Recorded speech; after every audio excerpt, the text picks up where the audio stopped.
J'ai été agréablement surprise par la facilité et avec laquelle je me suis intégrée à la nature. Il y a le lieu qui est épatant, parce que c'est un endroit qui est absolument magnifique. Moi, le lieu, c'est une source d'émerveillement tous les jours. J'y retrouve des éléments de vie avec lesquels je voulais renouer, et là ça m'est donné en cadeau, donc voilà, merci.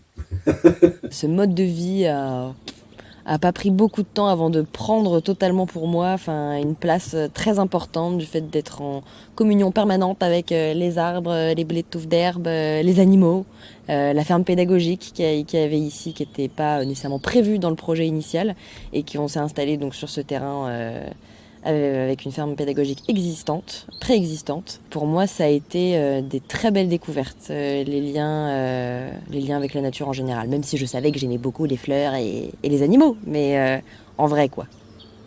Tout pareil. De toute ma vie, je n'avais vécu que 2 ans à la campagne et que j'avais absolument adoré et que malgré tout, je me suis acharnée à vivre en ville. Ici, j'ai redécouvert la nature.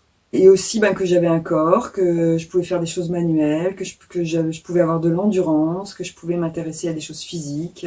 Tu parlais d'intégration à la nature, mais de la qualité de l'air, du calme, de ce temps que l'on a vraiment, des choses, des saisons, etc., que je pensais clairement avoir vécu plus jeune, mais que là je redécouvre et je m'en rends compte d'autant plus quand je vis en ville, je me surprends à cette intolérance, à avoir les poumons qui m'irritent, à me dire mais comment j'ai fait pour vivre 15 ans dans des villes, pareil pour le bruit, à m'étonner, à me dire mais en fait c'est fatigant, c'est pesant d'avoir du bruit tout le temps autour de soi. C'est vraiment comme si c'était un truc naturel, comme si on était arrivé enfin dans l'état de naturel auquel je m'attendais pas à ce que ce soit si naturel. Moi j'ai pour ma part grandi toute ma vie en ville et en grande ville et d'entendre des fois encore au téléphone des amis, la famille qui est encore dans ces grandes villes, qui me racontent leur mode de vie, leur quotidien, les transports, le travail tel qu'il est, la pollution, les rapports dans la rue, tout ça, où je me dis mais je suis tellement sortie de ça et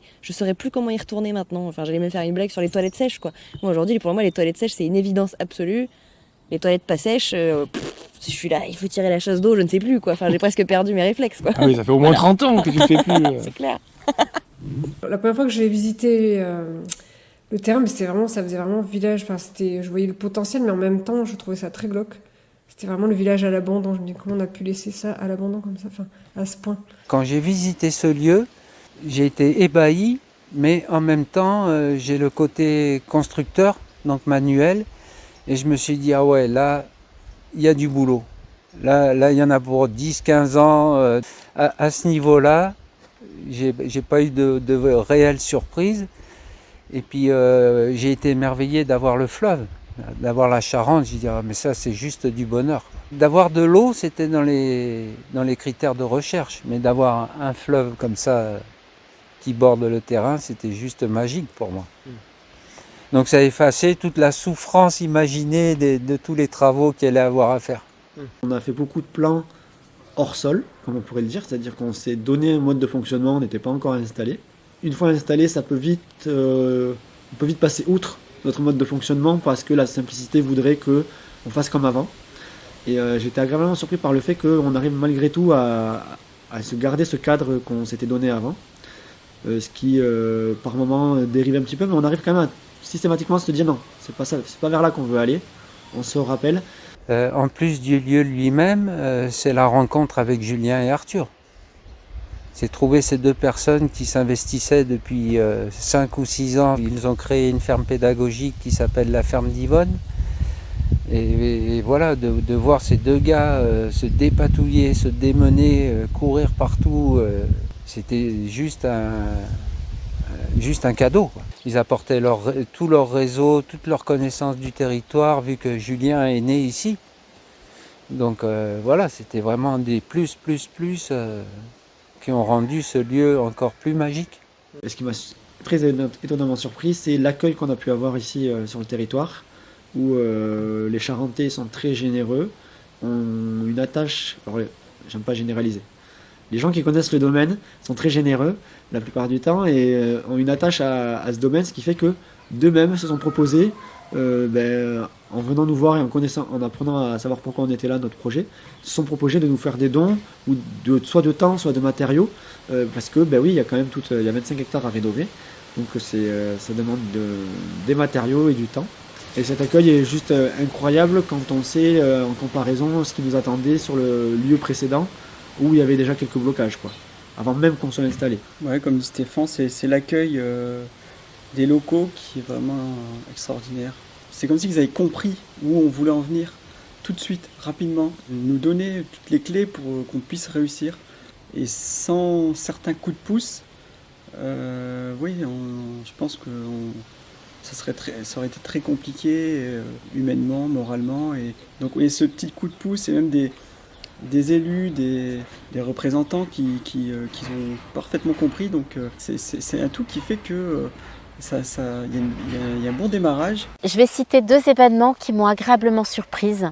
Les élans que nous pouvons avoir pour faire des chantiers participatifs où d'un seul coup tout le monde arrive et on va tous s'y mettre et ça va être fait en un temps record.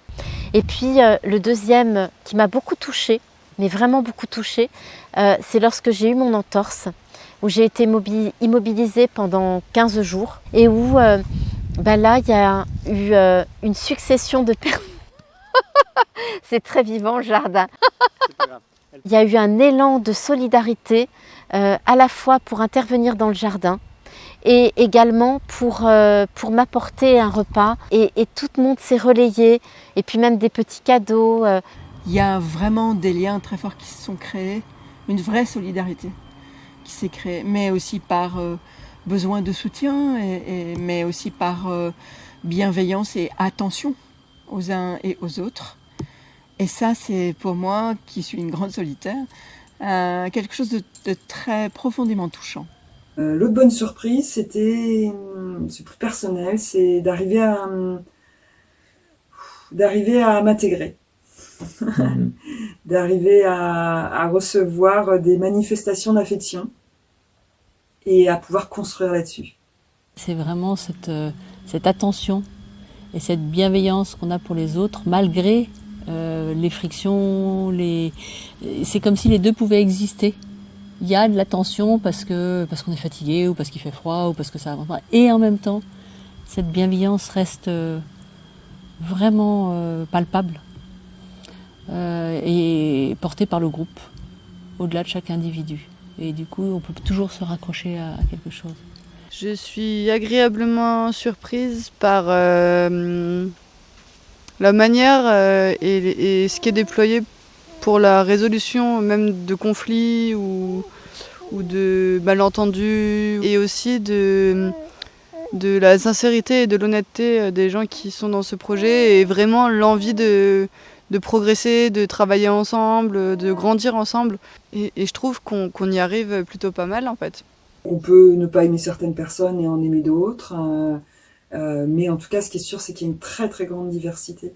Et ça c'est génial, vraiment c'est génial, parce qu'on peut passer d'un univers à un autre en parlant à 2 personnes différentes. J'ai de vrais moments de kiff, quoi, de bonheur absolu. De croiser des personnes, juste un bonjour, un petit échange, ou carrément se poser parfois alors qu'on a plein de choses à faire. Et c'est le kiff, quoi. Ça, je savais que je serais contente d'être là, mais à ce point, non. Moi qui au départ, quand je les ai rencontrés, je me suis décrit et du coup défini comme étant quelqu'un de très solitaire. Je me suis rendu compte en fait que je le suis pas vraiment. Je suis pas aussi mal à l'aise que j'aurais pu me l'imaginer ou me le raconter. Je pensais qu'il y aurait pu avoir rapidement des habitudes de créer des genres de petits clans.